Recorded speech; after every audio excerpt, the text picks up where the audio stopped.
Welcome children, good morning to all. आप लोगों का समर वेकेशन बढ़िया से बीत गया होगा। तो लास्ट समर वेकेशन से पहले अ, आपने लॉज ऑफ मोशन पढ़ रहे थे। तो मिश्रा सर ने जो है आपको लॉज ऑफ मोशन में Newton second law is a real law तक बताया था, ठीक है ना। तो उसको आपने पढ़ा होगा, रिवाइज किया होगा।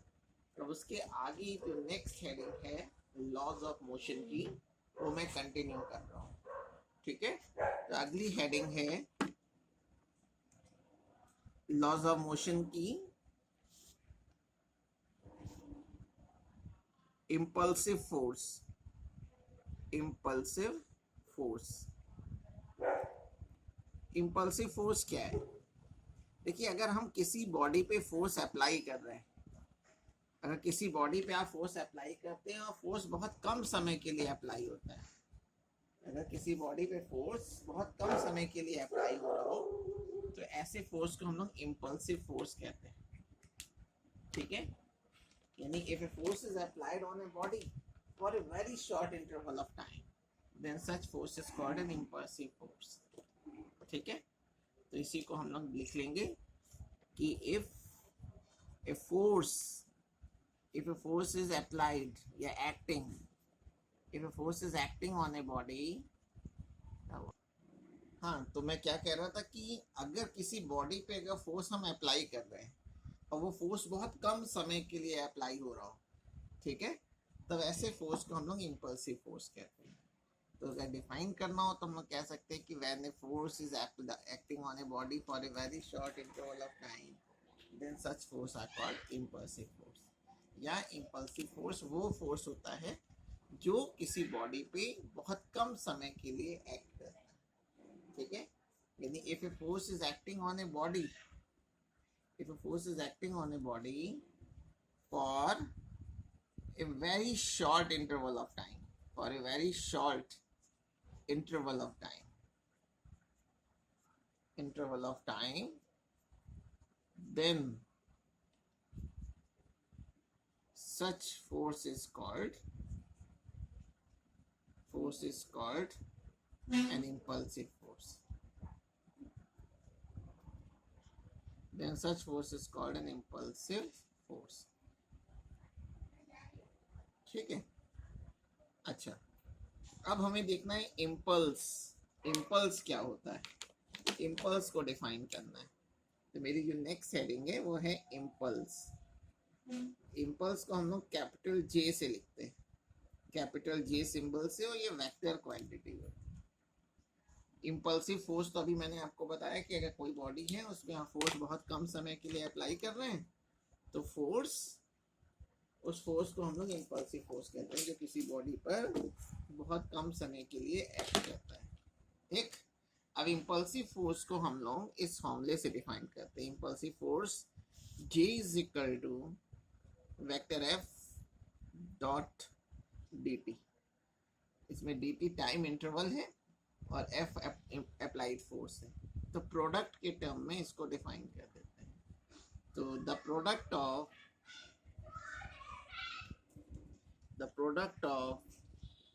applied force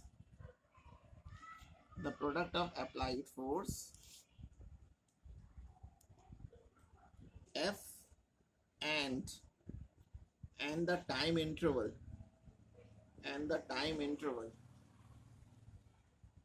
dt is called impulse,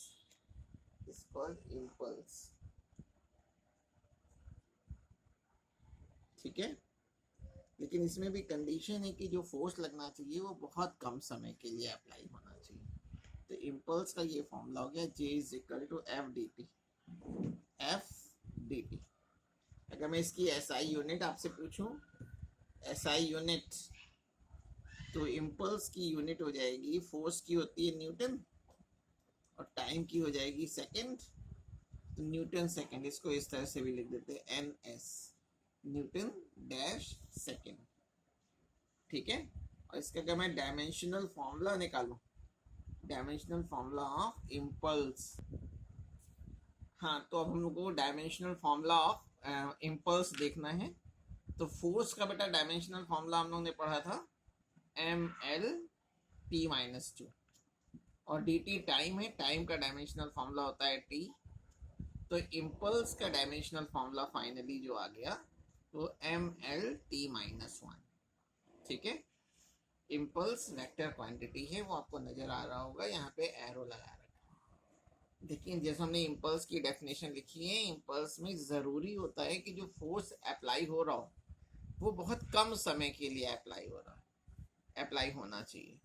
ठीक है ना, तो चाहे तो उसको भी मेंशन कर सकते हैं डेफिनेशन में। यहाँ पे हम लोग स्टार्टिंग में उसको मेंशन कर सकते हैं कि if a force is applied या acting, if a force is acting for a very short interval, for a very short interval of time, if a force is acting on a body for a very short interval of time, then अब लिख सकते हैं then the product of applied force F and the time interval dt is called impulse। ये mention करना जरूरी है कि force जो है वो बहुत कम समय के लिए अप्लाई हो रहा है। ठीक है, अब मुझे ये देखना है कि इम्पल्स का क्या रिलेशन होता है, इम्पल्स का क्या रिलेशन है विथ मोमेंटम। तो मेरी नेक्स्ट हेडिंग है relation between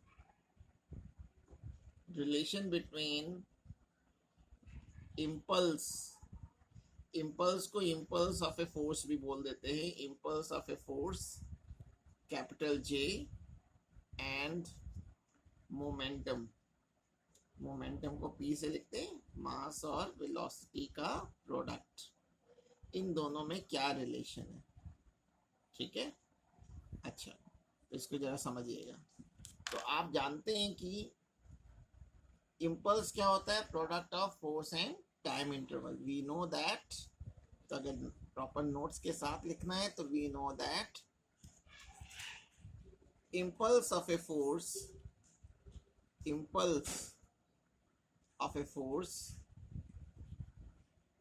is equal to, इसके इक्वल होता है, is equal to the product of, ऊपर लिखा हुआ है is equal to the product of applied force F, applied force and time interval, that is impulse को मैं वेक्टर फॉर्म में नहीं लिख रहा हूँ, यहाँ पे स्केलर फॉर्म में लेके चल रहा हूँ। तो J इज इक्वल टू हो जाएगा F into d t. But Newton second law क्या कहता है कि the rate of change of momentum is equal to the applied force. तो by Newton second law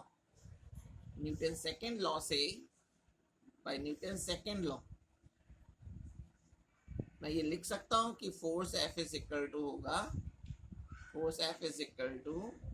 dp by dt, यानी force is equal to rate of change of momentum dp by dt, या delta p by delta t भी आप बोल सकते हैं कि delta p by delta t।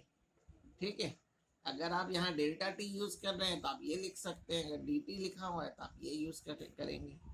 तो मैं ये जो है f की वैल्यू इक्वेशन 1 में मैं पुट कर रहा हूँ, f की वैल्यू इक्वेशन 1 में पुट कर रहा हूँ। तो पुट 2 इन इक्वेशन 1, तो क्या आ जाएगा, we get angle impulse of a force J is equal to, F की जगह मैंने रख दिया dp बाई dt, और यहाँ पे dt था, dt से dt कैंसिल, तो इम्पल्स इज इक्वल टू आ गया dp, और आप चाहें तो डेल्टा p लिख सकते हैं। तो इससे क्या रिजल्ट आया, इससे फाइनल रिजल्ट ये आया कि जो इम्पल्स ऑफ ए फोर्स होता है, impulse of a force capital G is equal to the change in momentum,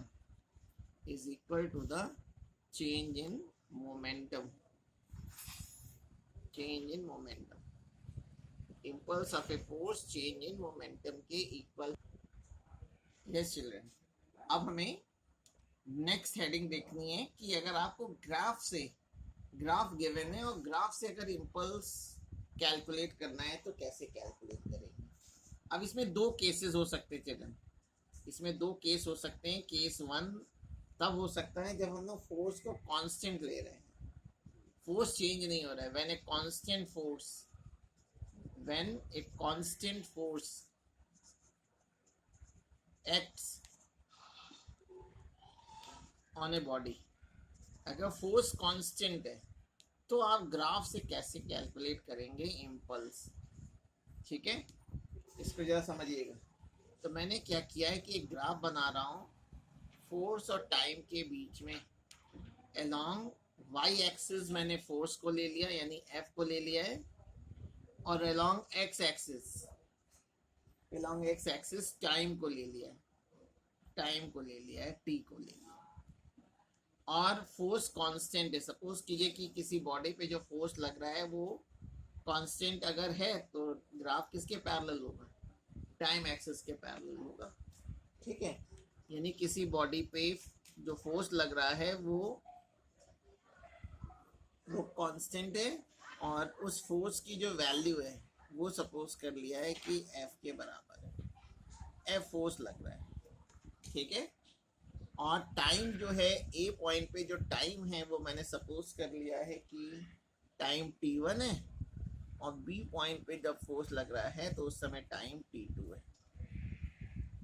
आपको ये ग्राफ दिया हुआ है, ए बी ग्राफ दे रखा है और आपसे कह रहा है इस ग्राफ से इम्पल्स कैलकुलेट करो। अगर इम्पल्स आपको ग्राफ से कैलकुलेट करना है तो आप क्या करोगे, एक्स एक्सिस पे हम लोग ए और बी पॉइंट से परपेंडिकुलर ड्रॉ कर देंगे और इन पॉइंट को अपनी तरफ से कुछ सपोज कर लेंगे, जैसे सी और डी सपोज कर लिए। अब आप इस पूरे पोर्शन का, इस पूरे का अगर मैं एरिया निकाल दूं,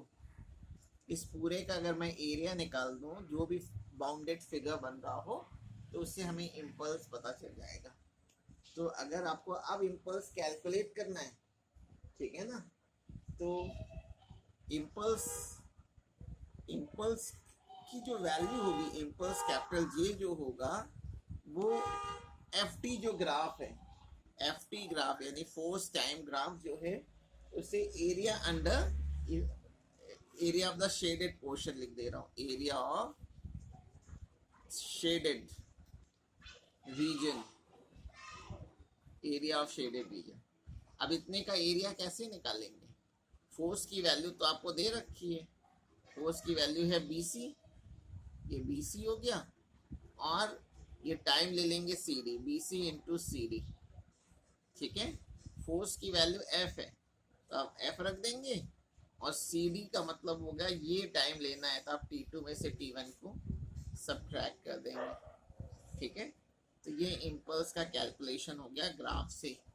अगर कांस्टेंट फोर्स है तो जो भी आपका शेडेड रीजन होगा आप उसका एरिया निकाल देंगे, एरिया ग्राफ जो भी शेडेड रीजन है उसका एरिया निकाल दीजिए। जैसा भी फिगर है, जैसे यहाँ रेक्टेंगल है, हो सकता है कहीं ट्राइंगल बनाओ, कहीं सर्कल बनाओ, तो उस केस में आप उसका एरिया निकाल देंगे। सर्कल तो नहीं हो सकता, सर्कल होगा तो इसका मतलब होगा कि फोर्स वेरी कर रहा है। ठीक है, तो वो भी मैं सेकेंड केस में देखता हूँ। अच्छा, तो अब सेकेंड केस अब हम लोग देखेंगे। अच्छा, तो मैं सेकेंड केस की बात कर रहा था। जैसे फर्स्ट केस में तो फोर्स को कांस्टेंट लिया, लेकिन अगर वेरिएबल फोर्स हो तब कैसे निकालेंगे, यानी when a variable force acts on the body, अगर कोई बॉडी है और उसमें फोर्स वेरी कर रहा है, आप फोर्स को कंटिन्यूसली चेंज कर रहे हैं, तो आप उस केस में कैसे निकालेंगे। जब वेरिएबल फोर्स होता है बेटा तो उस केस में हम लोग को इंटीग्रेशन का यूज करना पड़ता है। जैसे फिर मैं क्या कर रहा हूँ, अलोंग वाई एक्सिस फोर्स को ले लिया, एफ को ले लिया, और अलोंग एक्स एक्सिस टाइम को ले लिया, टी को ले लिया। ठीक है, और अब किसी वेरिएबल फोर्स है यानी फोर्स कांस्टेंट नहीं, जैसे ये मैंने एक कर्व बना दी। ठीक है, चाहे तो आप इस कर्व को एक्स एक्सिस से टच भी करा सकते हैं। हैं, सपोज कीजिए ये ए पॉइंट से फोर्स लग रहा था, फोर्स की वैल्यू 0 से, मैंने यहाँ से कर्व स्टार्ट हुआ है, इस पॉइंट को मैं ए कह दे रहा हूँ, है ना, और ये पॉइंट बी हो गया, इसको मैं सी कह दे रहा हूँ। ए पॉइंट पे जो टाइम है वो मैंने t1 सपोज कर लिया और सी पॉइंट पे टाइम t2। तो आप क्या करेंगे कि जो भी ये फिगर बना हुआ है इसका एरिया ही निकालेंगे, लेकिन इसका एरिया निकालने के लिए हमें जो है इंटीग्रेशन का यूज़ करना पड़ता है। तो इंटीग्रेशन का कैसे यूज़ किया जाएगा वो आपको बताया जाएगा। तो देखिए, इम्पल्स अगर अब निकालना है, इम्पल्स अगर कैलकुलेट करना है बच्चों, जे निकालना है, तो आप देख लेंगे कि फोर्स कितने समय के लिए लग रहा है। t1 टाइम से स्टार्ट हुआ था फोर्स लगना और लग रहा था कब तक, t2 टाइम तक। तो अब यहाँ इंटीग्रेशन का साइन लगा लेंगे और ये दोनों वैल्यूज लिख देंगे।